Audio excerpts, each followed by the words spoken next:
The Galen Hour.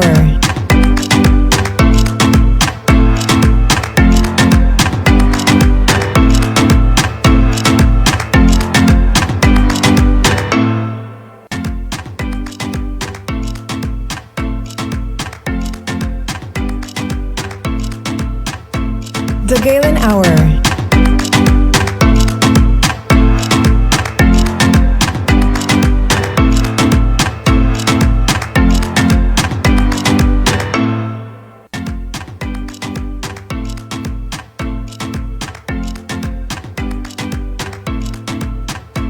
The Galen Hour.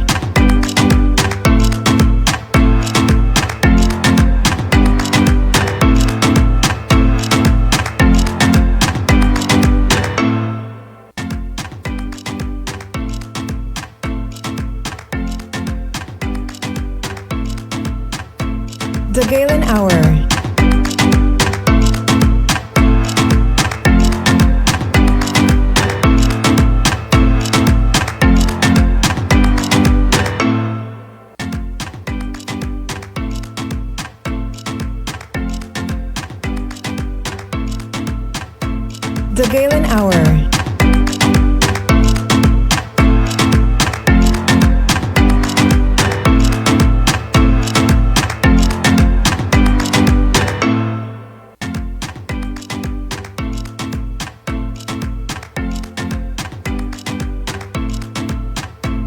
The Galen Hour.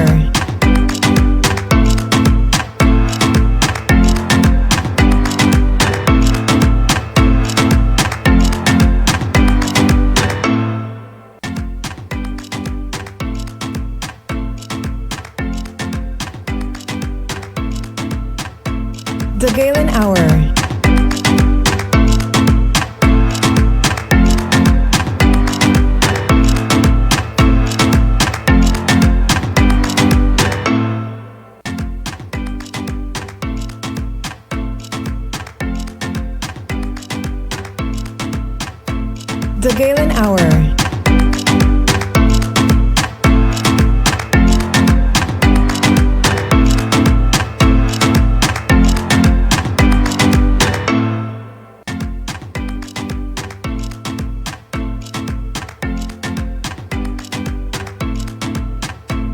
The Galen Hour. The Galen Hour.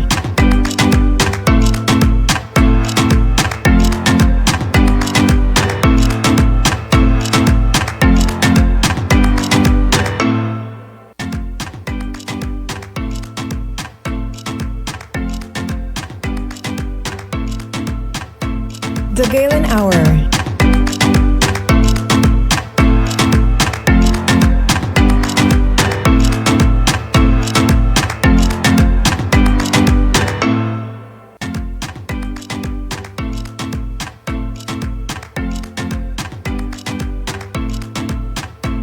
The Galen Hour.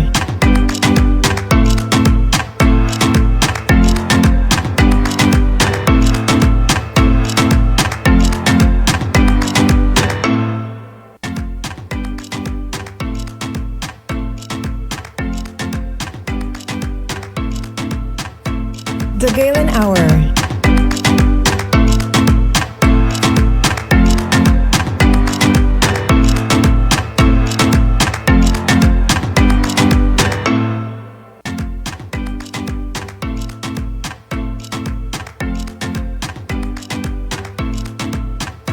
The Galen Hour.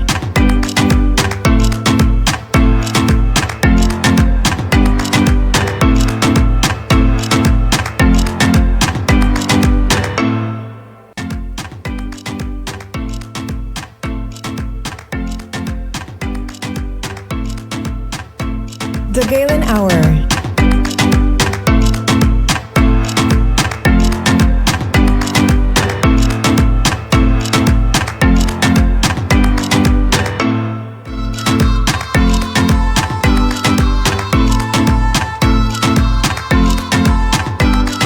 The Galen Hour.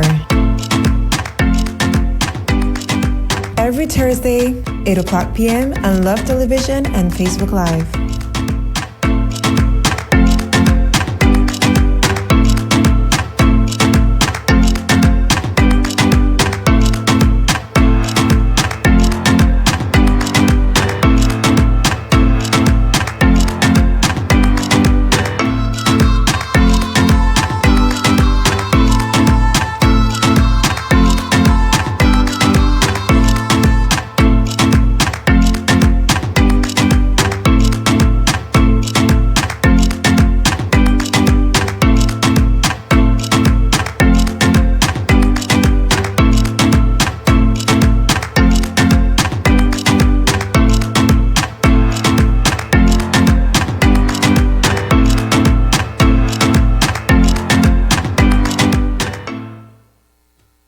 Good night and welcome to the Galen Hour. I'm your host, Diana Gomez Perry-Feet, and it's a pleasure to be here with you once again for another episode of the Galen Hour.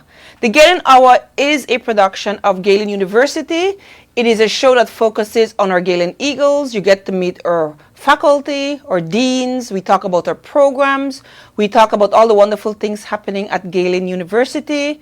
We talk about our commitment to lifelong learning, sustainable development, and academic excellence. We talk all things Galen. You learn about all the new developments that are happening. And we're just really pleased to be able to share all of what's happening at Galen University with you. We thank you for joining us here on Love TV every Thursday night at 8 o'clock. It's streamed live on Love Facebook page and shared on the Galen University's Facebook page. Welcome to the Galen Hour. We'll take a quick ad break, and when we come back, we'll get right into meeting our guests and talking about the animal health and the veterinary technician program at Galen University. Welcome. Our Galen University family urges you to take the stand with us to get vaccinated so that we can live healthier and safer lives. I am Dr. Eve Aird, your provost. I took the COVID-19 vaccine for my husband's health, my family's health, and for my health. And most especially for your health, for the health of the Galen faculty, staff, and students, and for Belize's health. Join me in taking the COVID-19 vaccine so we can return to campus in September, confident that we are in a safe, healthy environment, and so that we can help Belize to recover from this COVID-19 pandemic. Let's get together and save our country. Get vaccinated today. I'm Dr. Sylvia Cattoos, Dean of the Faculty of Management and Entrepreneurship, and I'm fully vaccinated. I get vaccinated for the sake of my students, my family, and colleagues. I urge all our students and all of Belize to get vaccinated. For the safety of our country, get vaccinated today. I'm Sherry Gibbs, the Dean for the Faculty of Art, Science, and Technology. I got vaccinated because I trust the science, but because I also want to protect my family, my colleagues, and my students. I can't wait to see them again in September, so I encourage everybody out there to get vaccinated so we can protect each other.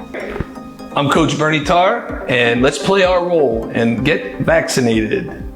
For your future, for my future, for our future. Let's keep Belize safe.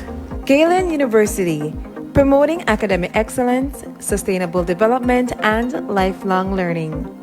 Visit our website at www.galen.edu.bz and remember to follow us on our social media for more updates.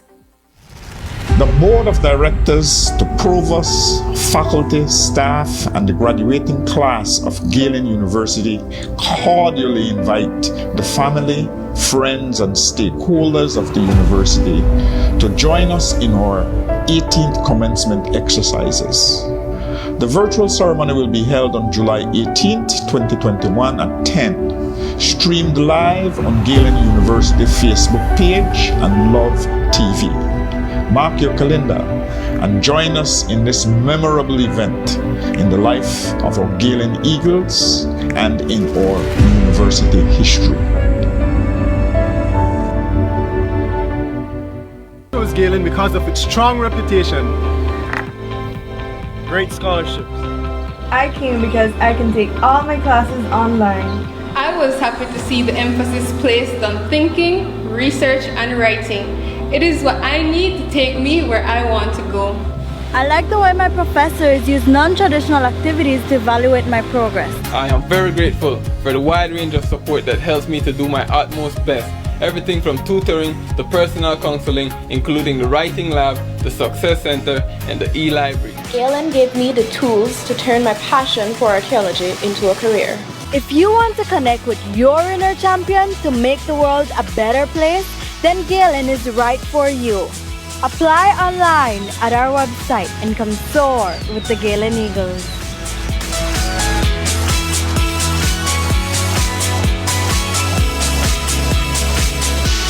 Welcome back to the Galen Hour. And at this point, we get to meet our guests. We have with us tonight one of our faculty from the veterinary technician program, Dr. Miguel De Paz, who is a key faculty for that particular program. We also have 3 of our Galen Eagles with us. Out there they are. Welcome. Jan Gab, Kevin Thiessen, and Lucinda Bow. Welcome. Tonight we'll be talking about animal health and particularly about the veterinary technician program at Galen University. Welcome, guys. So it's really good to have you on. We saw a little clip before in introductory segment that showed some of what our students are engaged in on the instruction. Of course, that's part of their learning, and it's part of quite likely some of their internship that you just saw. But tonight we get to talk to them and to see just how important the whole vets are. When we think vets, we think about pets, but there's a whole lot more to that particular profession. So we have with us Dr. Miguel De Paz, and Dr. De Paz, welcome. I'd like to start off our question segment and discussion with you. I'd want you to tell us a little bit about what it means to be a vet, and in Belize, what, if there's any association or really what are the regulations for the veterinary for vets in Belize. Dr. De Paz? Okay, so while we wait for audio to be fixed, Dr. De Paz, yeah, there you are, Doctor. I can see you.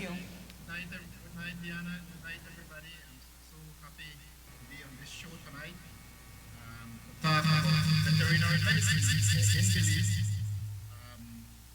My post is Animal Health Department at the Belize Agricultural Health, and I am an adjunct professor. Is there any way you can turn up your audio on your end, Dr. De Paz? It's very low. We're barely hearing what you're saying. And we know this is a very interesting topic. As I was saying, when we think about vets, we think about when something is wrong with your pet dog or parrot or cat. But vets play a very important, yes, pets play a very important role, but vets play a very important role in the food we eat, livestock producers, and how they rear the animals that come to our table and that we trade. We have a wildlife. We also have a zoo.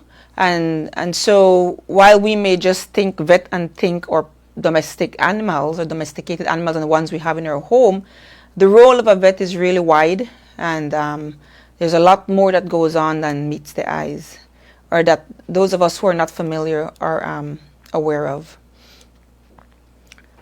So let's hope we can sort out our audio.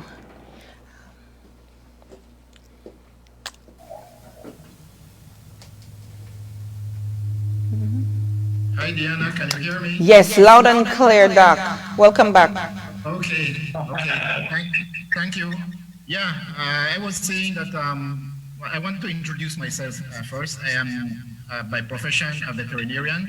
I am the Animal Health Director for the Belize Agricultural Health Authority. I am also an adjunct professor at the Galen University, imparting most of the subjects for the veterinary technician animal health course. Those being anatomy, physiology, animal welfare, animal restraint, veterinary nursing, veterinary terminology, introduction to veterinary science. Subjects that I don't do would be the pharmacology and food safety. As you rightly mentioned, food safety is very important in the veterinary domain. It is very important. We look after the health of animals, and there's the trickle-down effect of having healthy animals. You increase production, you gain export market. The animal are healthy and are therefore wholesome for consumption.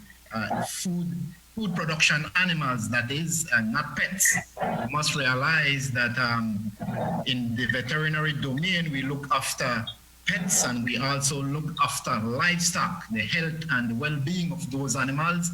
And more so, we control diseases that are endemic here in Belize, and we keep at bay exotic diseases. So our role is very important in keeping away exotic diseases, and we also ensure that whatever we import is a safe commodity, whether it's a live animal, whether it's a produce of a live animal. Those commodities have to be safe, and therefore, as a veterinarian, the field of working in risk analysis and epidemiology is very important because we maintain the populace healthy, maintain the national herds healthy. So deal with disease prevention, control, diagnosis, treatment, and then there's the other aspect of production. Look at production. We ensure that we make maximum, we produce maximum with the least resources. Thank you, Dr. De Paz. So you are the head of the veterinary surgeon board, if I think I've gotten it right. How many vets do we have in our country? Can you tell off the top of your head? Diana, did you hear me loud and clear? Clear, yes. I did that. Hello? Yes, hello. You can't hear me? Are you hearing me? I'm hearing you. Can you hear me now? Okay, I'm sorry for the poor connection, but I'm not sure whether you heard what I was saying. Yes, we heard everything that you said, Dr. De Paz. Let us sort out the audio issue in house. Yeah. Can we take a break and come back? In challenging economic times, Galen University is offering a 20% tuition discount. Apply now at admissions@galen.edu.bz. Call us at 615-3921 or visit our website at www.galen.edu.bz. Gotten vaccinated? Galen University is offering 5 free courses for 5 students for the fall 2021 semester. Here's how to win. You must be enrolled in one of Galen's bachelor or associate degree programs for fall 2021. Send your details to studentaffairs@galen.edu.bz. Make sure to include your full name, a picture of yourself with your vaccination card, a picture of your vaccination card showing your name and the card number, include your program and your faculty.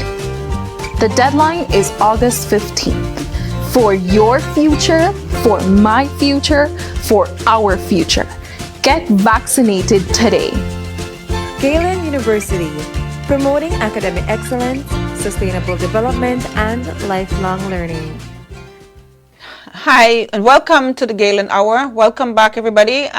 We're talking with Dr. Miguel De Paz, who's an adjunct lecturer at Galen University, and he's also the head of the Veterinary Technician Board, or Veterinary Surgeon Board. We also have with us 3 of our Galen Eagles who are in the veterinary program. 2 of them are graduating, and 1 is still apart. So we have John Gab, Kevin Thiessen, and Lucinda Bao with us. Well, we had started, and Dr. De Paz gave us a good overview of what the whole profession entails and involves in Belize and how it's structured to a great degree. And I certainly want to bring in our Eagles, but I wanted quickly, Dr. De Paz, if you could just tell us how many vets we have in Belize at the moment.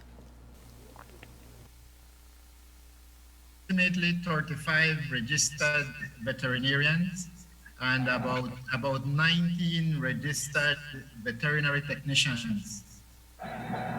Thank you for that. Yes, so we do have quite a bit of, and a little later we want to talk about if they're all working in the private sector, if any of them work with our ministry, really what areas they're working in. But before that, I want to bring in our Eagles and ask them what made them decide to take up veterinary technician program at Galen University, or period, what sparked your interest in this particular field area? Kevin, you want to go first? Sure, I can. Yeah, for me, I feel like I have to go back a little bit. I grew up a farm boy, and so I worked with animals my whole life, and that's kind of what sparked my interest in animals. And I dreamed as a kid of being a vet one day, but I kind of tossed the dream aside because it didn't seem realistic. Um, Working at Reimer's Feed Mill in Spanish Lookout, I got some hands-on experience and just got involved in the animal health aspect. And then at what Galen University came up about 3 years ago and said, hey, we would like to offer a training course. And all of a sudden a dream became a reality, a possibility. So that's really what sparked my interest was Galen coming to Reimers and saying, hey, we would love to have some of your staff come and join the program. So it's been, that's what sparked my interest. That's good to know that through Galen's outreach, you were able to realize your dream. Good. Lucinda, would you like to share with us your interest and how you ended up taking this particular career path?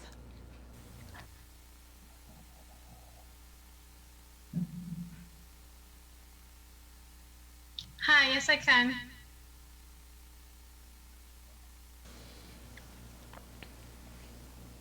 Can you hear me? We can. Oh, okay.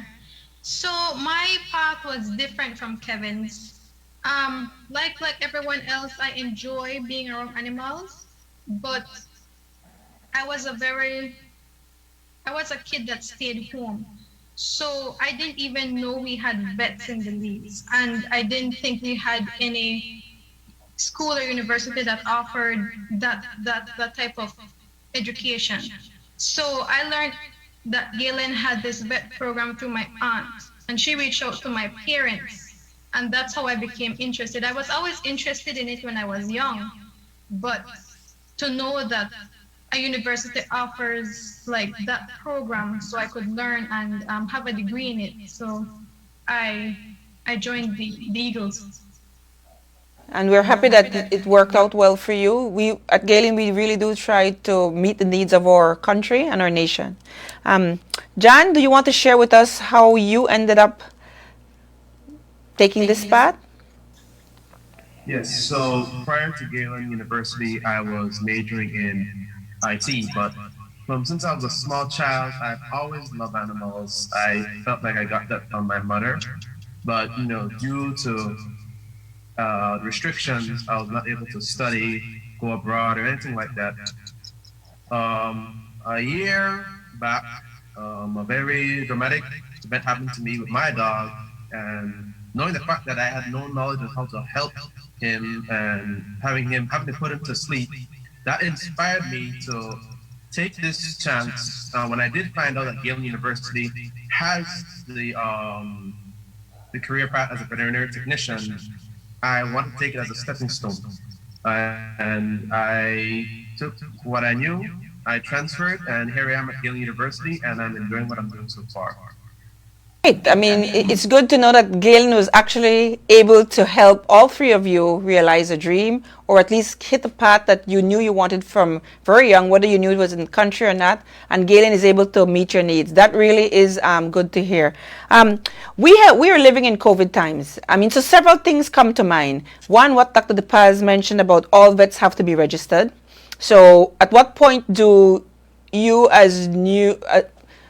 you're just graduating, at what point can you get registered? Is there an exam do you need to take? Either you or Dr. DePaz can tell us that. And just how much COVID has impacted the whole, I know it's impacted doctors. I wanted us to start talking about how COVID has impacted how vets work with animals. So Dr. DePaz, maybe you can start by telling us a little bit about that, but then also allowing, we want to hear from our students what their experience has been. Okay. Yeah, not too sure where to start. I think you had two questions. One about the registration, and the other one is how COVID has impacted. I think about registration of vets. Okay, let me start with the registration of animal health technicians. We do have a Vet Surgeons Act, Part 5 of that Vet Surgeons Act. It's Chapter 326, Laws of the Lease, Chapter 326, Part 5, Animal Health Assistance. Article and 22 has to do with animal health assistance. 21, if a person wants to be registered as a veterinary technician or animal health assistant, I'm using the two meaning the same thing. They would have to be a graduate of a recognized institution by the board. That is Article 20. It there means that the board is yet to authorize or recognize Galen University so that the veterinary technicians can be registered. That is one. The or that follows is that they would have to undergo a training program set by the veterinary board. So it's a recognized institution or a training program or an exam. All right, that is Article 20 of Part 5 of Chapter 26 that speaks on the Veterinary Surgeons Act. The one has to do with temporary registration of veterinary technicians. And 22 lists the roles and responsibilities of the veterinary technician. And everything is spelled out very clear. The law is very clear as to what a veterinary technician can do. The main thing, though, is that the veterinary technician has to work under the supervision of a registered veterinarian. Okay, so that's a critical point, that they must work under the supervision of a veterinarian. Now, supervision is more loose than direct, because the Act further speaks about direct supervision.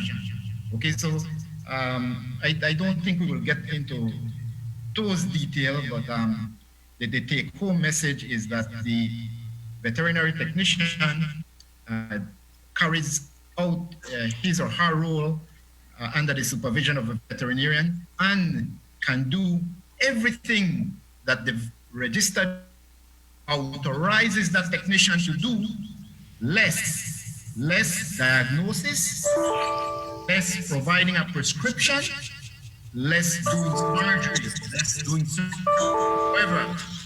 However, surgery is categorized into minor and major surgery. And so we do allow veterinary technicians to do minor surgery.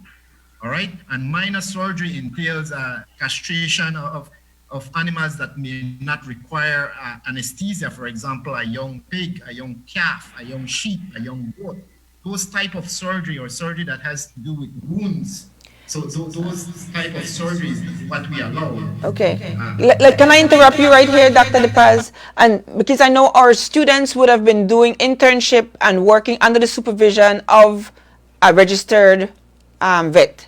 And so I wanted to know then, because we do have them on with us, I would like to bring them into the conversation and ask them then to tell us a little bit of what they have been allowed to do under supervision, and then we can actually get into some of the surgeries that we do conduct in Belize and some of the health needs and medical needs of animals. But if I could engage our eagles who are on and ask them, so during your internship or during your jobs, if it's become your job at this point, what are some of the medical assistance that you provided to animals or for animals?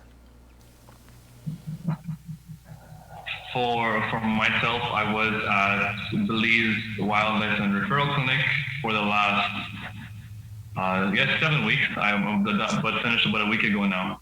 And so some of the things that I would have been involved with was general checkup, taking vitals of animals, and administering injections, administering medication topically or orally as needed. Restraint, so the clinic is the only one, to my knowledge, that offers X-ray and the central side of Belize.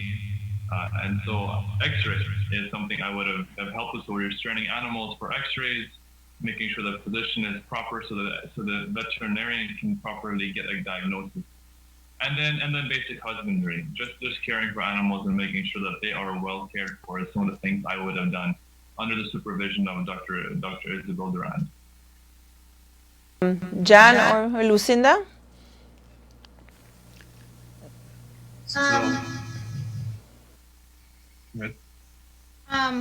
I did my internship with Dr. Baptist at the Roaring Creek Veterinary Clinic.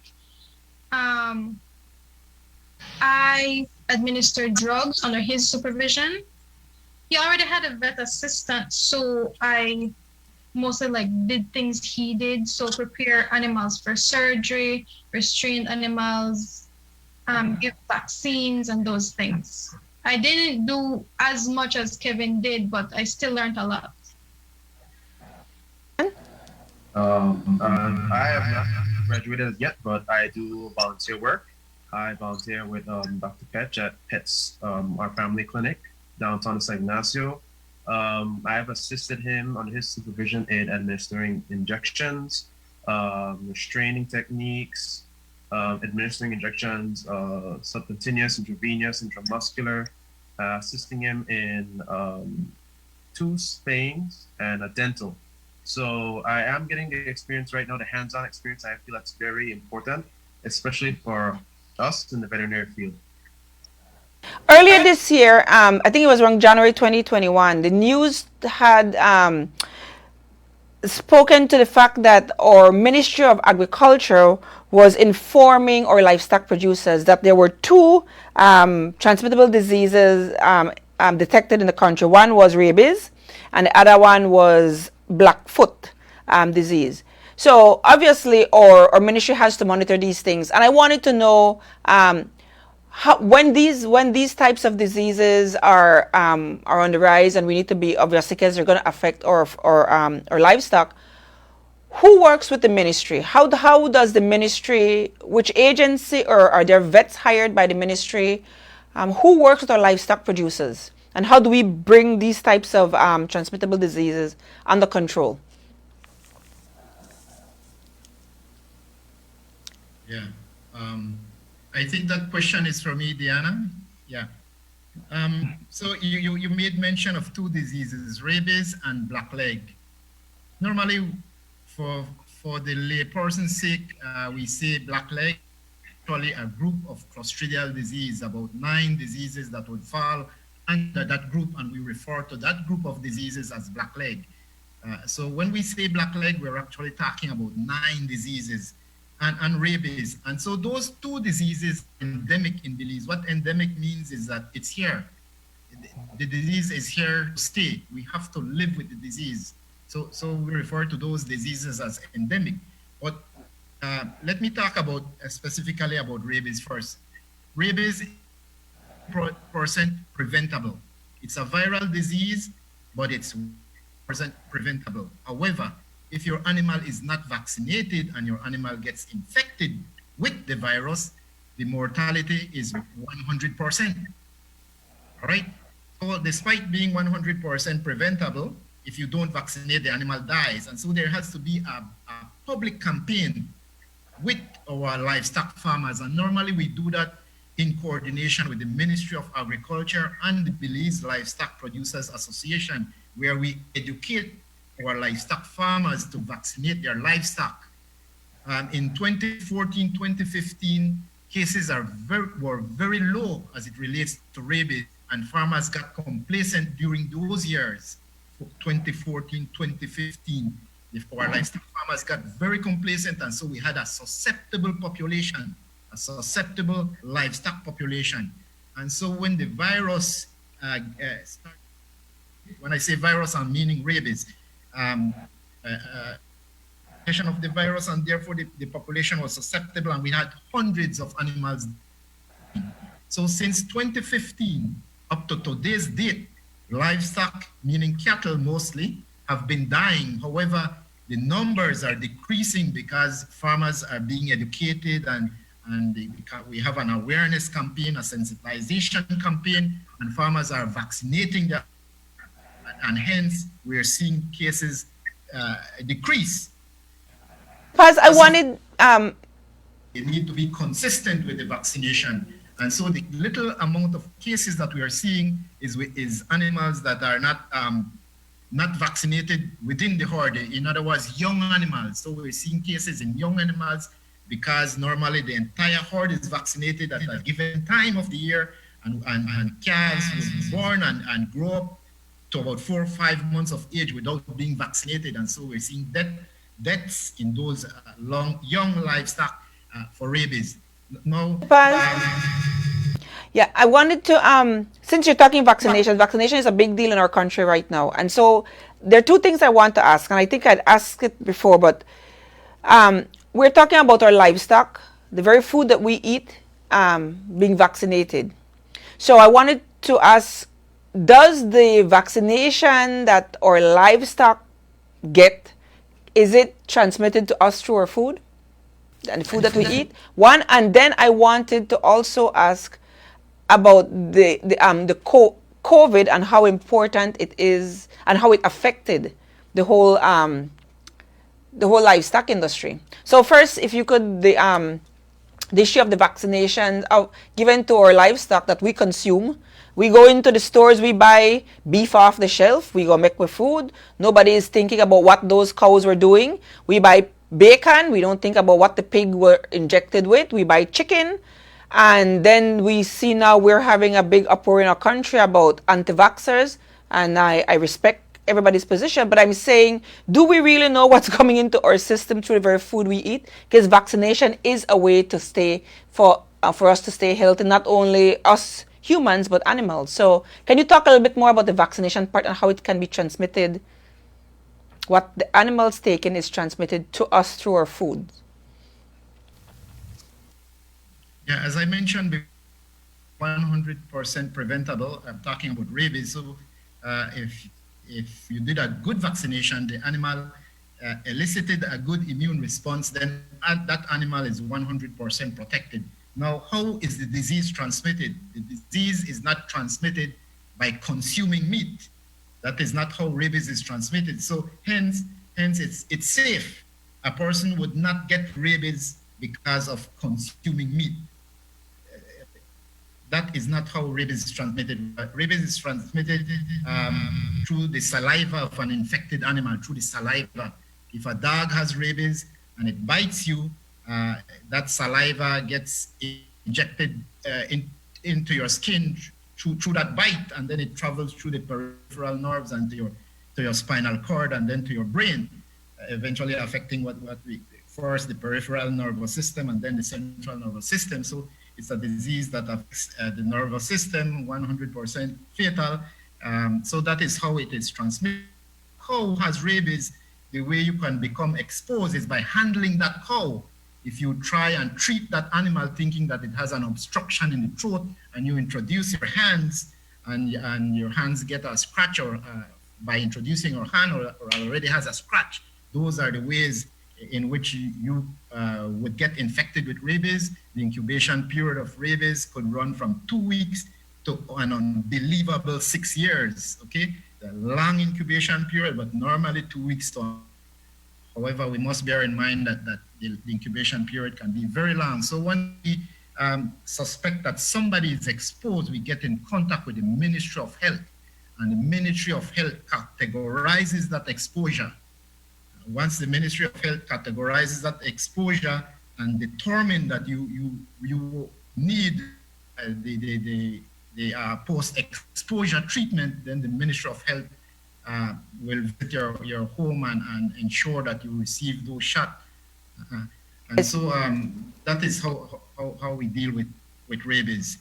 I wanted to bring our students in, and since we're talking vaccine and rabies and diseases that are treated through vaccinations, I wanted to talk about COVID-19 and how it affected our industry. What were some of the changes vets had to, or new protocols put in place for vets, and how it affected the different industries and or pets, the livestock.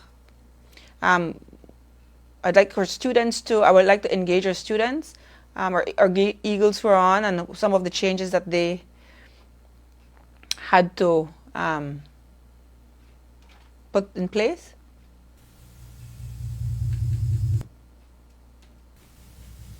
When it comes to the COVID-19 pandemic, obviously, when it first came to Belize, everything was shut down. And in regards to that, when everything was shut down, it was including clinics, general veterinarian clinics. So therefore, if your pet was sick, injured, needed medical attention, urgent care, nowhere was open. So that is one way how COVID affected the veterinary field in Belize. It was quite a while as well. I think the general clinics were able to open up 2 months after. But I've had some experiences, and I know some people with experiences as well that needed urgent veterinary medical attention, and because of COVID, they weren't able to get that, and that played a huge role in the downfall of some pets' health. And thankfully, with some of the protocols more loosened, that certain strain has been put down, and we're seeing a more relaxed schedule when it comes to veterinary clinics. It's not so compacted anymore because of COVID.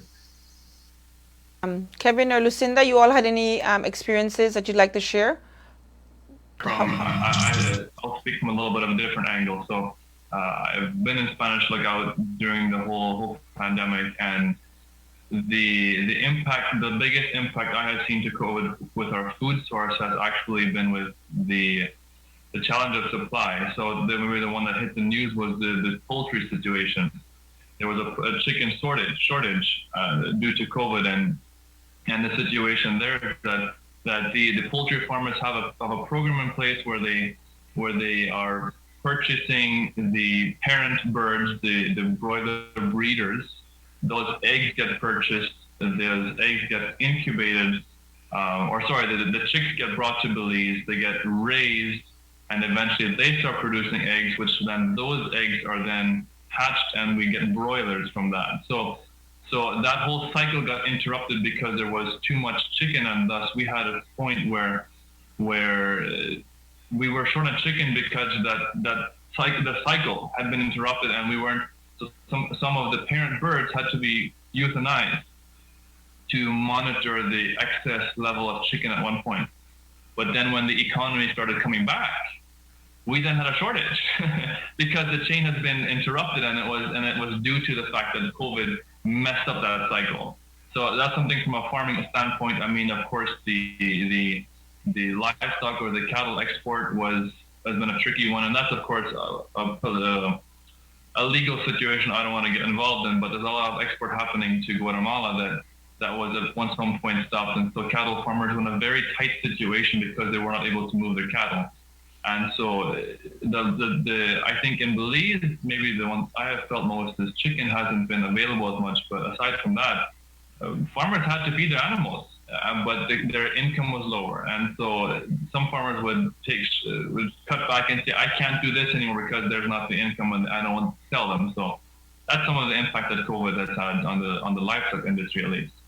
Interesting. I think a lot of us kind of focus on how tourism was impacted, but there was a ripple effect throughout all of the industries in our country. And I know we know at one point we were flooded with chickens, and then indeed it became scarce. So that is a good, thank you for that perspective, Kevin. Lucinda?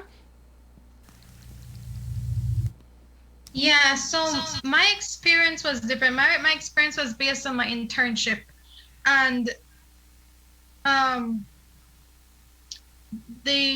what I saw was that when people came to the clinic, the veterinarian had to deal with them one by one.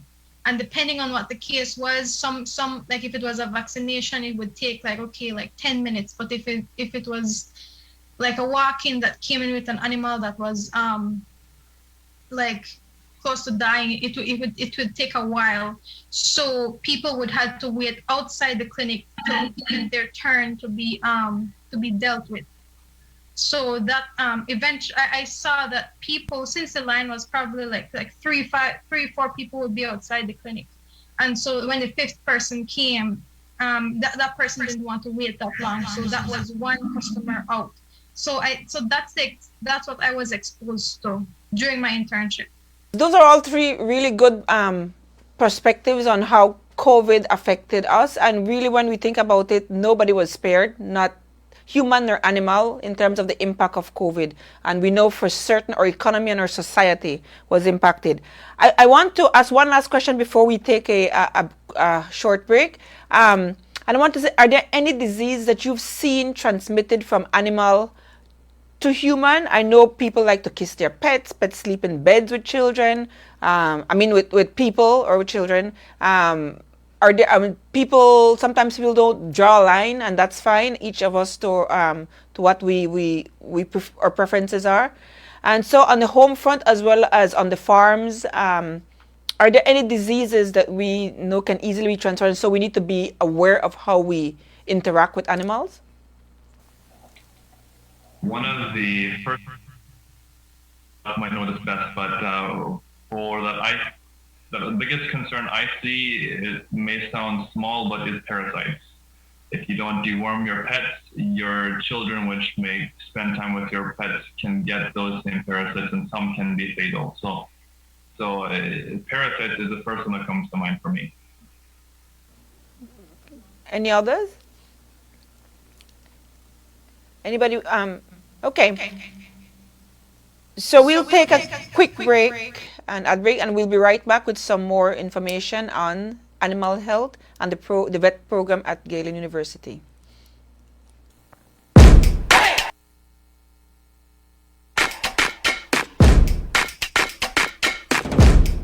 Audio Jungle.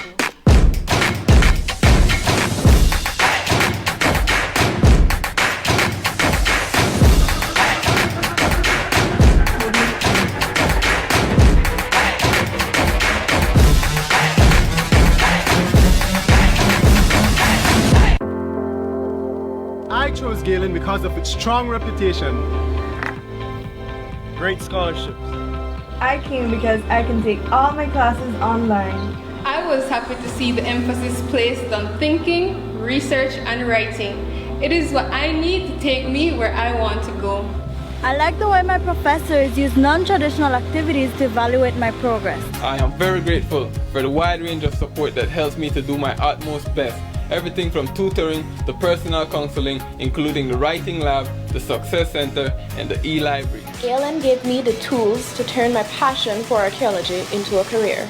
If you want to connect with your inner champion to make the world a better place, then Galen is right for you. Apply online at our website and come soar with the Galen Eagles.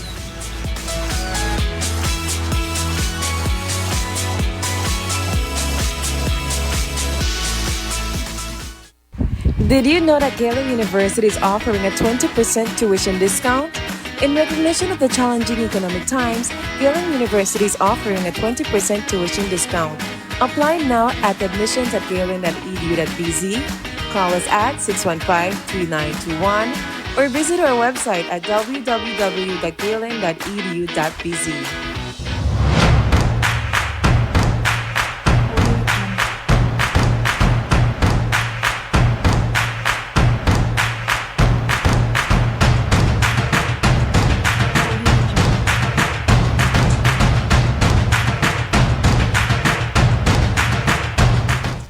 The Board of Directors, the Provost, faculty, staff, and the graduating class of Galen University cordially invite the family, friends, and stakeholders of the university to join us in our 18th commencement exercises. The virtual ceremony will be held on July 18th, 2021 at 10, streamed live on Galen University Facebook page and Love TV. Mark your calendar and join us in this memorable event in the life of our Galen Eagles and in our university history. Welcome back to the Galen Hour. Yes, we want to continue our discussion with our students who are part of our veterinary technician program and with Dr. DePaz, who's an adjunct lecturer but a veterinarian by profession. We were having a good conversation before we took that break, and I wanted to pick up kind of where we left off. We have a wonderful zoo in Belize, And we have animals who are in captivity, but in a very natural setting. And I wanted to talk a little bit about when we think vets, we think, well, now livestock, but we also, and pets.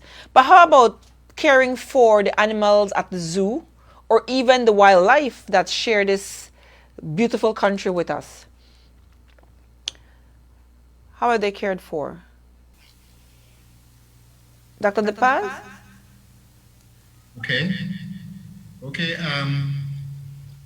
The care of wildlife has to be carried out. Likewise, we do it with domestic animals.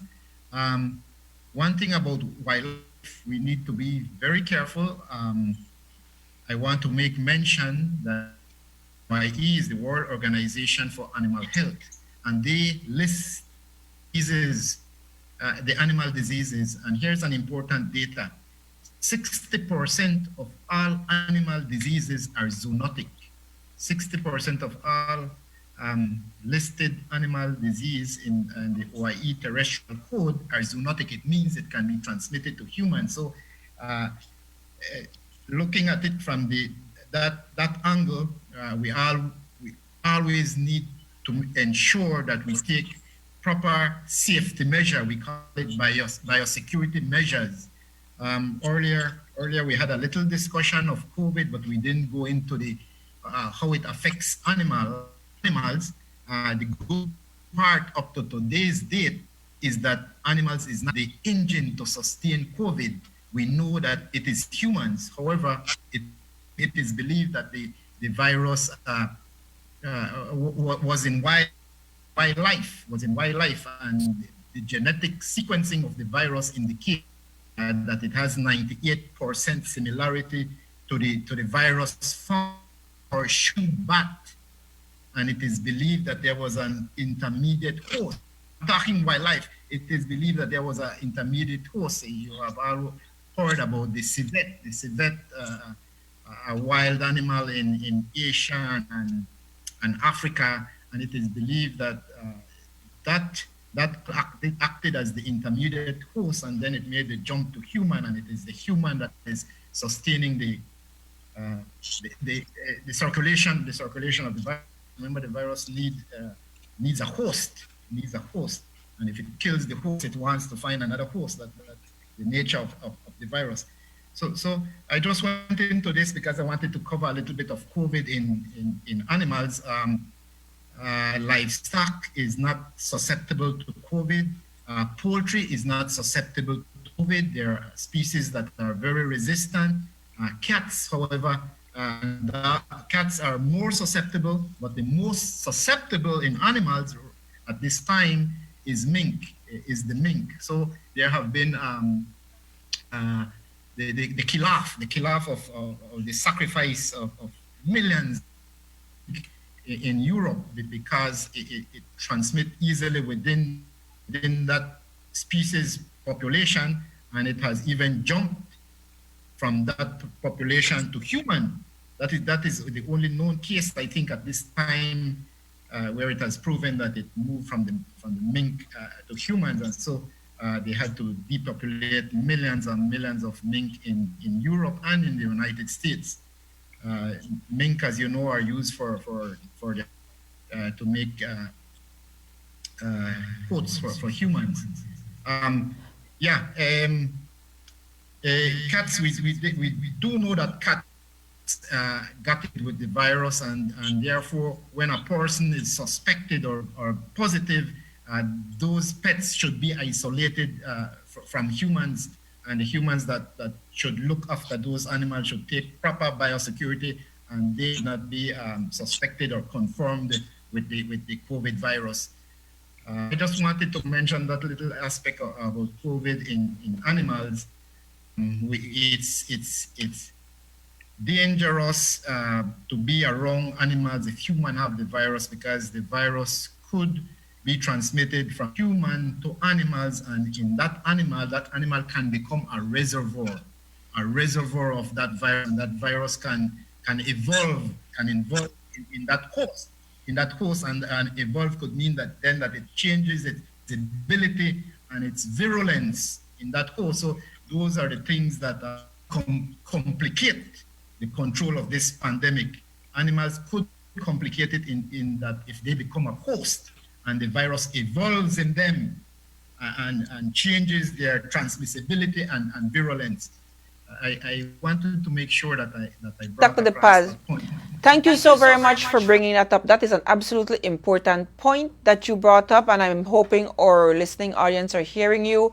This did start with a bat, and I think we've gotten so caught up with how many cases we have and if we're vaccinated and if we're doing what we're supposed to do, that we may have overlooked the fact that animals still play a key role in this whole continuation. And so I really do appreciate the points that you brought up. Those are really very important. We still need to make sure we're taking care and proper care when we're around animals.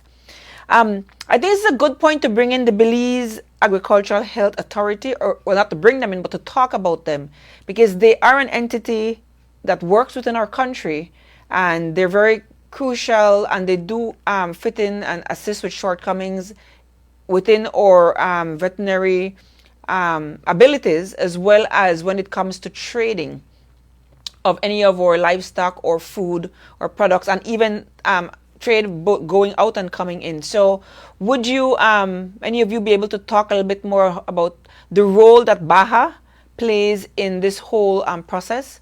I know that BAHA was beefed up quickly, just if I can say this, and to assist with COVID. When this whole pandemic started, the members of BAHA were trained so that they could be a backup should we have needed more assistance and medical professionals to work to help to control or COVID amongst our population. But I know their role is particularly with respect to fight sanitary and phytosanitary measures within our country. And so could you speak a little bit to that, please? Yeah, good. I want to say that BAHA has been doing our technique for a decade now, our PCR lab was first located in Belize City. And we had a senior laboratory technician, Andrea Renault. Over a decade now, that technique is being used by BAHA. In 2016, we enhanced it. We brought it here to Central Farm, and we built.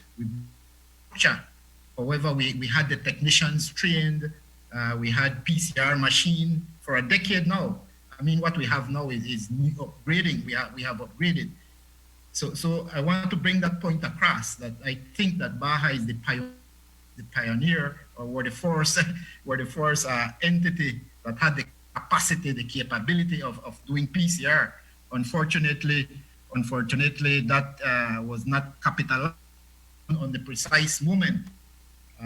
Nevertheless, we have been with tests. We have been doing PCR tests for COVID at Central Farm.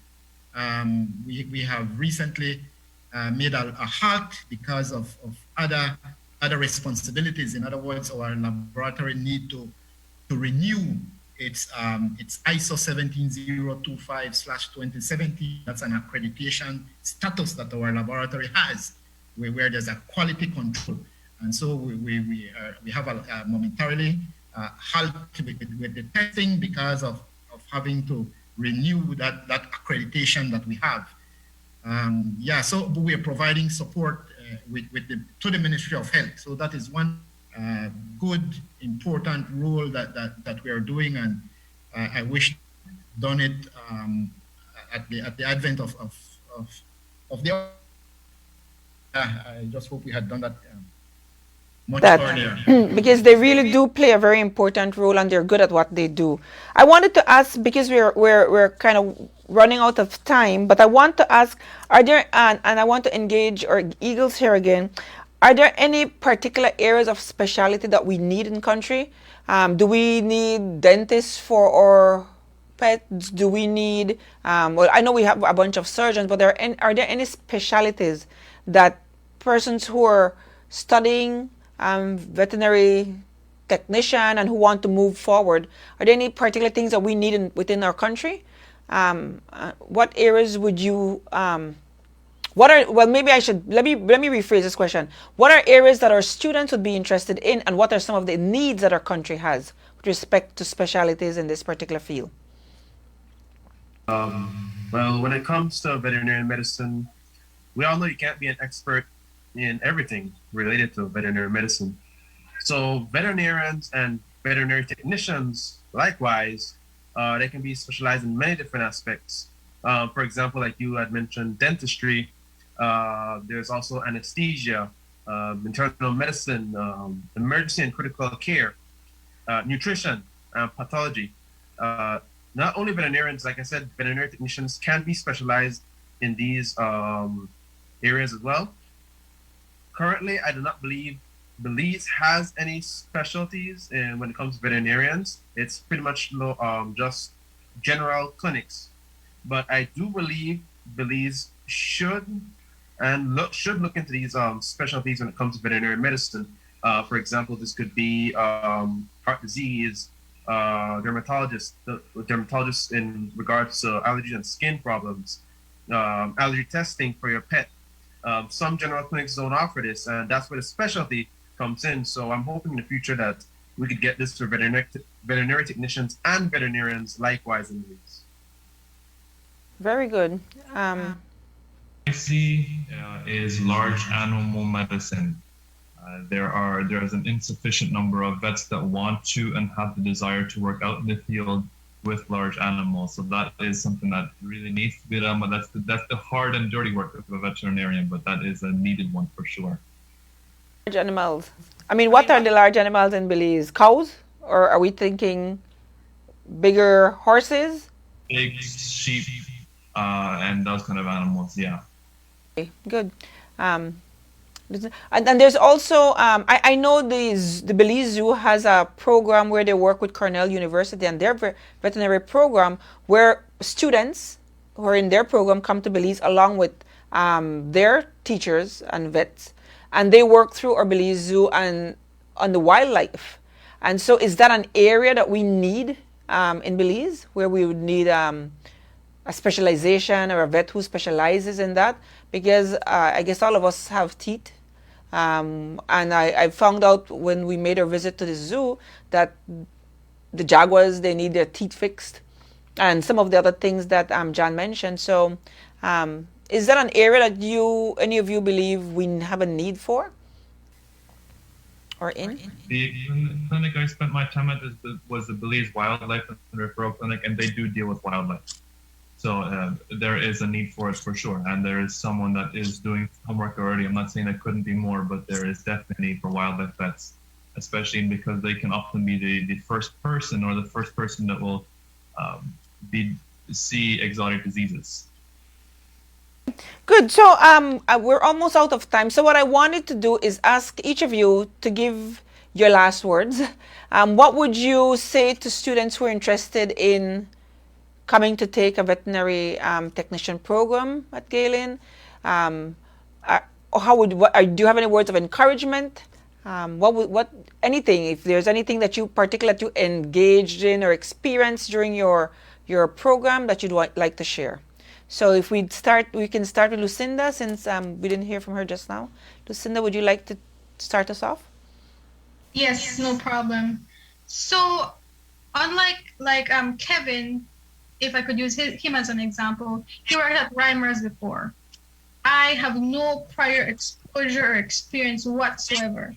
So if anybody would want to join the Eagles and want to be in this program, go ahead. Because I came in with no prior knowledge, no experience. I was a fresh face in this entire field, and I am learning a lot. And just join. It doesn't really matter if you know things already. If you don't know, like I do, you learn, and it's fun. It's wonderful. The program is wonderful, and I really appreciate what Galen has to offer to students. John? I just want, before we go, I felt like it was not emphasized enough. I just want people to know that if you have a love for animals, you should major in this course, because one thing that should be mentioned, veterinary technician is crucial in the veterinary field. They handle most of the responsibilities that most of our general clinics here do, but that's because they don't have a lot of veterinary technicians. But we would handle dentistry, like I mentioned, anesthesia, critical care. We would do the blood samples, the fecal samples. We're a crucial role when it comes to the veterinary field. And I sure hope that in the future for Belize, this can improve a little bit more. Because like I said, we play a crucial part and we help the veterinarians in whatever way we can. And we're a big, I would call stress relief for them. We take off some of that load and we handle it on ourselves. Make the job doable. Thanks, John. Kevin? I think for myself, I would echo what Lucinda said and say that, yeah, coming from working on a farm and getting some work with animals prior to coming to Galen, I would say this is a good place to connect with people that can take you further. You get to know a lot of really good people, which is, I think, arguably one of the most important aspects of really becoming an influencer. So I would say join in for the sake of the people you'll meet that will help you become better. Good, thank you. And Dr. DePaz, if you'd like to give your last words, please. Anything in particular you want to leave our viewing audience and listening audience with? Yeah, I want to say that I strongly the program. I like what Galen is doing. This is the first time. I don't know of another institution that provides this course. When I were in the 80s, students would have to go to Guyana, a school by the name of Repaha, to get trained. And now we have this that here in country, we have this training in country. And these are the people that we have to bring into the veterinary services. These are the people that we are training. The general public has to realize that quacks are out there doing what they are not supposed to do. And after they do it, they would make statement, thanks for putting trust in us. How can a quack make such a statement, thanks for putting trust in us? The people that are trained are the people that we are to trust. So I strongly support this program. And to the general public, if you need pet care, you need animal care, look for the people that are trained. Look for the registered veterinary technician, seek a registered veterinarian. So that is what I have to say. I like the program. The veterinary board wants to bring people that are trained on board. Nevertheless, I must say that in remote areas, we must have a registered veterinary technician in a conditional manner, because we need them in remote areas to be our eyes and our ears when we think about exotic disease. A common phrase in veterinary medicine is early detection, rapid response. If we don't make an early detection, we cannot make a rapid response and disease disseminate. We could easily have an incursion of an exotic disease which could wipe out industries here in Belize. So I want to leave everybody with that message. Thank you. Thank you, Dr. DePaz, and thank you to Kevin, John, and Lucinda. A lot of really valuable information was shared here tonight. There's so much more we could talk about. I think some of the things you weren't thinking about, really how animals are linked to our health, and how COVID is linked to animals, which is linked to our health, how important vaccination is, how important it is for us to have vets and trained technicians, and the important fact that Dr. DePaz just left us with, that find the registered veterinary technicians to work with you. Not just anybody can go out there and say that they're a vet, and we know we've had some of that in the past. So we're out of time, so I want to thank each of you for being on here tonight. I think there was a lot of valuable information shared. Galen is absolutely pleased that we're able to cater to the needs of our country. And there's so much more that can be done, and we keep looking to see where we can fit in and where we can continue to be the leading primary tertiary institution in the country of Belize. Thank you to our viewing audience. Thank you to our guests. It was a pleasure having you on tonight, and we look forward to continuing the Galen Hour, where we share all that Galen brings to our country, and we share our faculty and our eagles with our nation. We'll take a break. Gotten vaccinated? Galen University is offering 5 free courses for 5 students for the fall 2021 semester. Here's how to win. You must be enrolled in one of Galen's bachelor or associate degree programs for fall 2021. Send your details to studentaffairs@galen.edu.bc. Make sure to include your full name, a picture of yourself with your vaccination card, a picture of your vaccination card showing your name and the card number, include your program and your faculty. The deadline is August 15th. For your future, for my future, for our future. Get vaccinated today. Galen University, promoting academic excellence, sustainable development, and lifelong learning.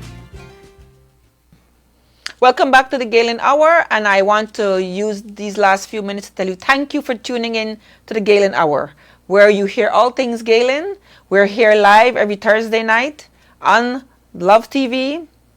We're streamed live on Love Facebook page, and we're shared on the Galen Facebook page as well. We're always bringing new things to you, and we're educating you as well as sharing the wonderful experiences of our Galen Eagles. Thank you. See you next Thursday, same time, same place, for another episode of the Galen Hour. Good night.